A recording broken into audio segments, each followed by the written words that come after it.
शिवसेना उद्धव ठाकरे गटाचा निर्धार मेळावा हा नाशिकमध्ये होतोय 16 एप्रिलला म्हणजे उद्या सकाळी 9:30 वाजता मनोहर गार्डन या ठिकाणी या मेळाव्याचं उद्घाटन शिवसेनेचे युवा नेते आदित्य ठाकरे यांच्या उपस्थितीमध्ये केलं जाणार आहे। शिवसेनेचे सर्व प्रमुख नेते जे आहेत ते या अधिवेशनाच्या निमित्तानं या ठिकाणी उपस्थित राहून कार्यकर्त्यांना मार्गदर्शन करणार आहे।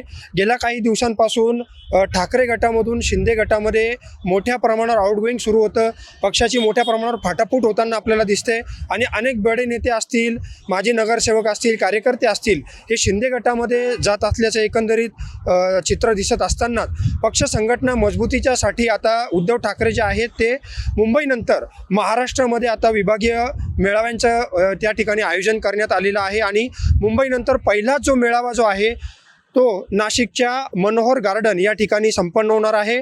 सकाळी 9:30 ते सायंकाळी 6:30 वाजेपर्यंत या निर्धार मेळाव्याचं आयोजन करण्यात आलेलं आहे, ज्यामध्ये सकाळी 9:30 वाजता आदित्य ठाकरे यांच्या हस्ते या मेळाव्याचं उद्घाटन होईल। त्यानंतर विविध कार्यक्रम होतील, विविध वक्त्यांची मार्गदर्शन या ठिकाणी कार्यकर्त्यांना केलं जाईल आणि सायंकाळी 5:30 वाजता उद्धव ठाकरे यांचं प्रमुख भाषण जे आहे ते या ठिकाणी होणार आहे।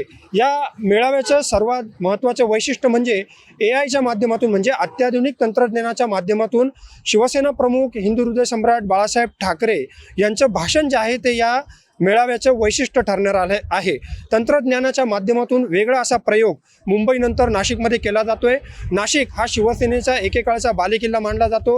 1994 मध्ये ज्यावेळेस शिवसेना प्रमुखांनी नाशिकमध्ये सभा घेतली तेव्हा याच नाशिकच्या रामभूमीतून त्यांनी दार उघड भय दार उघड असा नारा दिला होता आणि 1995 साली शिवसेनेची सत्ता आलेली होती।